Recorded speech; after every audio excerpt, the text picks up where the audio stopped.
Morning from Wild Horse. Back again after last week talking about some of the winter damage on the fairways. You can see a little bit here in the collars, just a little mottled. Probably looks a little worse on camera here than it is in person. Most of that stuff's just starting to green up. It's not gonna be too bad. So got a few thin spots on fairways, but very pleased with the greens considering the winter. Zero winter kill at all. You can see they look pretty good. This is probably our 5th mowing today. Pretty green. Hasn't been very warm. Been a pretty chilly spring, so look pretty good, we think. As we get over here, you can start to see something we talked about this winter. It's the cracks in the greens. And you can see how dead they are right along that crack. That's due to the soil separating and exposing the crown of the plant there. That little bit of separation takes the protection of the turf next to it and the sand top dressing away from those crowns.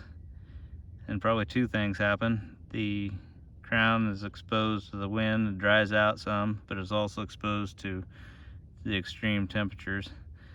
During the winter, a lot of times you'll have, even though it'll be super cold, you'll have soil temperatures still in the mid to high 20s with turf cover. The mass of the soil and the turf cover tends to keep soil temperatures fairly fairly warm considering the cold air around them. But you can see where it separates, that cold air seeps right in there.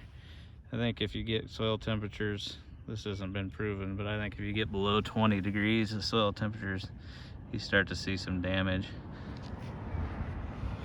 So those cracks will be there for a little while. Haven't really started growing much, so it'll take probably a month before you no longer see them. They don't really affect putting quality. It's still pretty smooth over the top of that crack, just more of an eyesore. But that's the only thing really that's making the greens from not looking perfect, at least for this time of year. Obviously we're not down to normal height, so they're not real quick yet, but we'll start to slowly work on that. Next week we aerate with small tines, similar to what we've done in the past, and top dress. And once that starts working in, we'll start getting a little more ambitious with mowing and green speeds. But all in all, very pleased with the greens, how they came out this winter.